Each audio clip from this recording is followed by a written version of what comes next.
항상 연말 연초에는 로봇이 올랐던 이유가 이거였습니다. 연초 CES가 사실 성장주의 가이드라인을 제시하던 느낌이었죠. 그래서 계속 로봇이 관심을 받았는데 이번에는 어떨지 한번 보도록 하겠습니다. 네, 안녕하세요. 주식은 역시 끼리끼리 새끼리십니다. 안녕하세요, 끼리분들. 자, FMC를 앞두고 눈치 보기 장이 조금 이어지는 것 같습니다. 이제 오늘 저녁이면은 방향성이 정해질 수 있을 것 같은데 이 와중에 나오는 소식 한번 보도록 할게요. 같이 공부하시죠. 렛츠 기릿. 첫 번째입니다. 미국 증시는 어땠나? 오늘 밤 나오는 연준의 기준금리 발표를 앞두고 미국 시장은 관망세를 보였습니다. 나스닥만 소폭 상승했고요. S&P는 약보와 다우도 소폭 하락으로 마감이 되었죠. 그리고 이 와중에 내년 연준 의장으로 유력하게 꼽히는 케빈 헤셋은 월스트리트저널 서밋 행사에서 빅컷의 가능성을 보여주기도 했는데요. 그러다 보니까 이제 사람들 입장에서는 아이 근데 저거 완전 트럼프만 따라다니는 사람 아니야. 이거 진짜 제대로 할 수 있을까? 뭐 이런 걱정은 나타났다고 하네요. 다음입니다. 공모주는 그냥 다 청약해야 될 듯. 다른 공모주에 대해서 데이터가 조금 아쉬웠던 페스카로 하지만 결과를 보니까 결과가 이제 좋은 애들은 따따블을 그냥 찍어주고 데이터가 아쉬운 애들은 그냥 더블 정도는 찍어주는구나 라는 생각을 하게 만들었습니다. 자, 페스카르는 차량 보안 플랫폼 기업인데요. 향후 자율주행 관련주로도 관심을 받을 수도 있겠죠. 자, 그렇기 때문에 이제 앞으로 다가오는 공모주도 이제 계속 관심을 가져보도록 하고 조금 더 긍정적으로 데이터를 볼 필요가 있겠습니다. 다음입니다. 하이닉스 ADR 기대감이 뿜뿜. 저 하이닉스가 다시 또 올라오고 있습니다. 50만원 근처까지 가다가 역시나 매수 기였지롱이라고 말을 하고 다시 올라가는 모습인데요. ADR을 미국에 상장한다는 이야기가 돌면서 관심을 받고 있습니다. 자, 기존에 ADR 찌라시가 돌았었죠. 그런데 하이닉스는 오늘 말을 했네요. 검토 중이라고 말을 했고 확정된 바는 없지만 그럼에도 뭐 사람들은 이미 기정사실화하는 것 같습니다.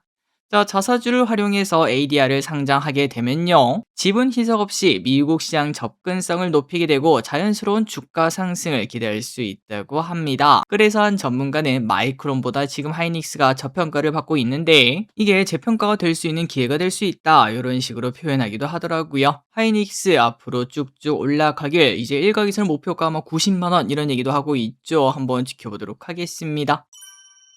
자, 반도체 이제 시작일 뿐이라고 합니다. 다들 포트에 반도체 하나쯤은 들고 계신가요? 만약에 내 계좌에 반도체가 없다면은 딱 5%, 계좌의 5%만 한번 챙겨보시는 것도 괜찮을 것 같습니다. 그리고 종목도 잘 모르겠다. 그렇다면 ETF 정도로 챙겨보는 것도 나쁘지 않겠죠. 자, KB증권은 지금의 디램 부족은 시작이 불가하다라고 평가를 했습니다. 역대급 디램 쇼티지가 보인다고 하고 내년 공급 증가율은 수요의 절반밖에 안 된다. 내년에도 가격이 더 오를 것 이렇게 예측을 한다는 거죠. 자, 삼전 그리고 닉스 게다가 소부장까지 골고루 챙길 필요가 있겠습니다. 다음입니다. 자, 삼성전자랑 하이닉스가 여기서 만약에 더 오른다면 우리 코스피도 더 올라간다는 거 아니겠습니까? 어느덧 코스피 4149까지 올라와 있는데요. 내년 코스피 전망 4,900까지도 가능하다고 합니다. 우호적 글로벌 유동성 환경이 지속되면서 AI 성장 스토리와 맞물린 기업들의 실적이 상향되며 삼성증권이 내년에도 시장이 레벨업 될 것이다 라고 평가를 했는데요. 다만 전강후약의 모습이 나타날 수도 있다고 합니다. 연준의 금리 인하 지금은 이제 뭐 더 많이 하니 많이 이런 얘기를 하고 있긴 하지만 결국 그 금리 인하도 종류가 언젠가는 올 것이며 미국의 11월 중간 선거도 있고 미중 관세 유예 만료도 있고 결국 내년 중반부터는 또다시 변동성이 확대될 수 있으며 그렇기 때문에 지금 예상했을 때는 내년 하반기보다 상반기가 조금 더 강할 것 이렇게 예측한다고 하네요.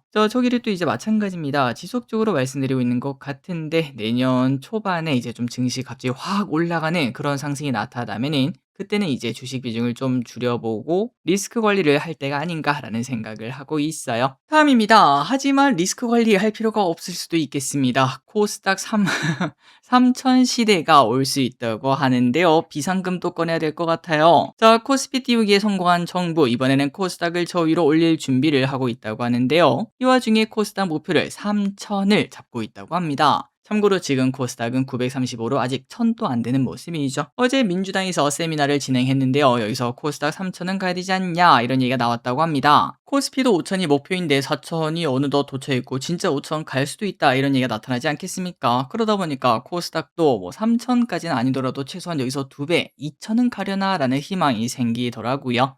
다만 아직까지 정확한 전망이 나온 건 아니고 여러 검토를 진행하고 있다고 하니까 일단은 내년에는 코스피보다 코스닥이 더 좋을 것으로 예상되고 조금 더 긍정적으로 증시를 볼 필요가 있지 않나라는 생각이 듭니다. 다음입니다. 이번 CES 2026 중심은 항상 연말 연초에는 로봇이 올랐던 이유가 이거였습니다. 연초 CES가 사실 성장주의 가이드라인을 제시하던 느낌이었죠. 그래서 계속 로봇이 관심을 받았는데 이번에는 어떨지 한번 보도록 하겠습니다. 삼정 KPMG는 5개를 제시했어요. 피지컬 AI, 공간 컴퓨팅, 디지털 헬스, 그리고 모빌리티와 스마트홈. 저는 역시 여기서 로봇과 자율주행밖에 보이지 않습니다. 자, 지금까지는 이제 로봇과 자율주행 개발을 해왔습니다. 그런데 이제는 양산의 차례예요. 그 말인즉슨 2차전지랑 똑같은 겁니다. 5년 전, 6년 전 열심히 개발하던 2차전지가 전기차에 투입되면서 폭발적인 성장을 했던 것처럼 로봇과 그리고 자율주행 차량이 들어가는 이제 새로운 부품들, 그곳에서는 매출이 빠르게 증가할 확률이 높겠죠. 그런 부분을 미리미리 공부할 필요가 당연히 있을 것 같습니다. 다음입니다. 보스턴 다이내믹스 백악관과 논의.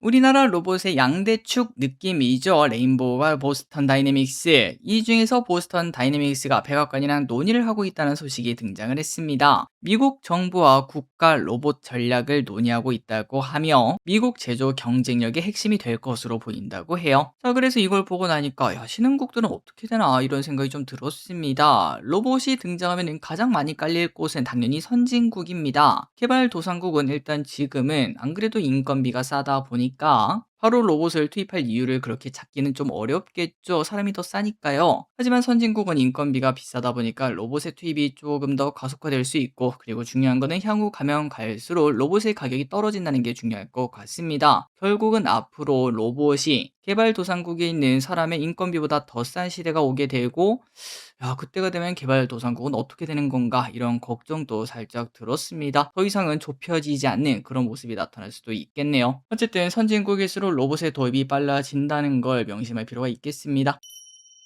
다음입니다. 우크라 종전 하는 거니 마는 거니. 전쟁이 계속 이어지고 있다고는 하지만 종전 이야기는 계속 나오고 있습니다. 양치기 소년이 이제는 양반으로 보일 정도죠. 한다고 했다가 안 한다고 했다가. 자, 그런데 또다시 한다는 이야기가 나왔습니다. 미국은 최근 우크라에 며칠 내로 결정하라고 압박을 주고 있으며 크리스마스 전까지 종전 합의가 되길 원한다고 합니다. 그래야 트럼프 내년에 노벨상 받을 수 있거든요. 그리고 이 와중에 젤렌스키는 기존에 나왔던 비판을 의식해서겠죠. 전쟁을 빌미로 지속적으로 선거도 안 하고 대통령직을 유지하고 있다 이런 비판이 있었는데 우크라이나 내에 선거도 준비가 되어 있다며 안전만 보장된다면 2달에서 3달 내 대선이 가능하다 이렇게도 말을 했다고 합니다. 다음입니다. 은가 사상 첫 60달러 돌파. 은 가격이 사상 최고치를 경신했습니다. 왼쪽에 보다시피 61.59달러로 어디까지 올라가는 걸까요? 라는 얘기가 나타나고 있죠. 다만 지난번에 크게 급락했던 금은 아직까지 신고가를 찍고 있진 않지만 그래도 정고점 근처까지 왔다고 합니다. 자, 금리 인하는 항상 금, 은이 유리하다고 합니다. 금리가 높다면은 금, 은은 새끼를 치진 않죠. 그렇기 때문에 이자를 많이 주는 시대에서는 금은의 매력이 떨어집니다. 하지만 금리 인하가 되면 될수록 어차피 은행에 맡기느니 금, 은을 사는 게 더 유리하다 이런 얘기가 나타나며 금리 인하 가능성이 높아질수록 금은의 가격은 올라가게 되는데요. 지금 그 수혜를 보고 있다 이런 평가가 나오더라고요. 그리고 또 은은 귀금속뿐만 아니라 산업용 자재로도 쓰이기 때문에 조금 더 탄력적으로 움직이고 있으며 또한 트럼프가 은에도 관세를 물릴 수 있다는 호재를 등에 업고 쭉쭉 치고 올라오고 있다고 합니다. 다음입니다. 단순 관련주 테마주가 아니다. 오늘 RFHIC가 급등하는 모습을 나타냈습니다. 왼쪽에 주봉을 보면 좀 많이 이뻐요. 급등하고 오른쪽으로 기어가면서 점차 올라가는 저점과 고점을 높이는 차트를 만들고 있죠. 자, 이 친구는 보통 5G, 6G 관련주 하면 손가락 안에 꼽는 기업인데 그런데 이미 4분기 최대 실적 전망이 나온다고 합니다. 돈이 지킨다는 거죠.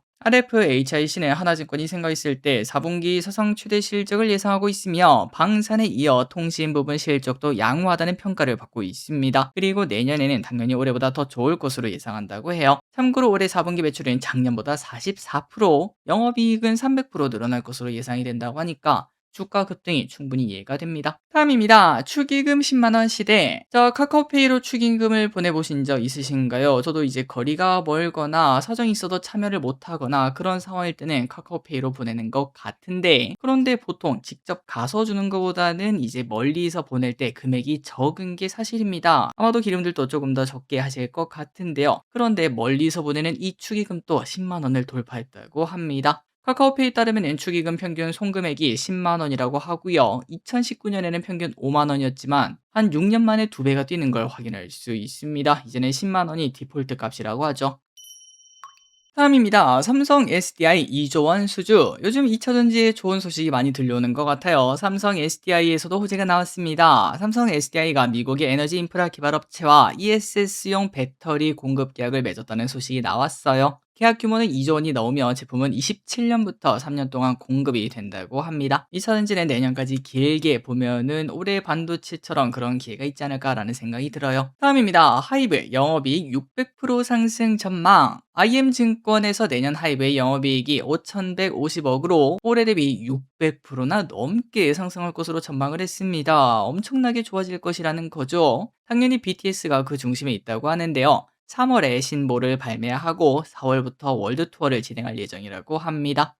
그리고 또 오랫동안 기다리지 않았겠습니까? 사람들이 가고 싶겠죠. 평균 티켓 가격의 상승이 기대가 되며 굿즈도 잘 팔릴 거고 위버스의 실적 개선도 기대가 된다고 하네요. 자, 하이브 어쨌든 우상향을 하고 있습니다. 최근에 좀 조정을 받았지만 장기적으로 봤을 때 올랐다가 쉬었다가 올랐다가 쉬었다가 올랐다가 쉬었으니까 이젠 다시 올라갈 차례가 아닐까. 그 중심에는 BTS가 있지 않을까라는 생각을 해볼 수 있겠습니다. 자, 오늘의 공부 여기까지 끝났습니다. 항상 같이 오면서 진심으로 감사합니다. 지금까지 길이셨습니다. 빠이요.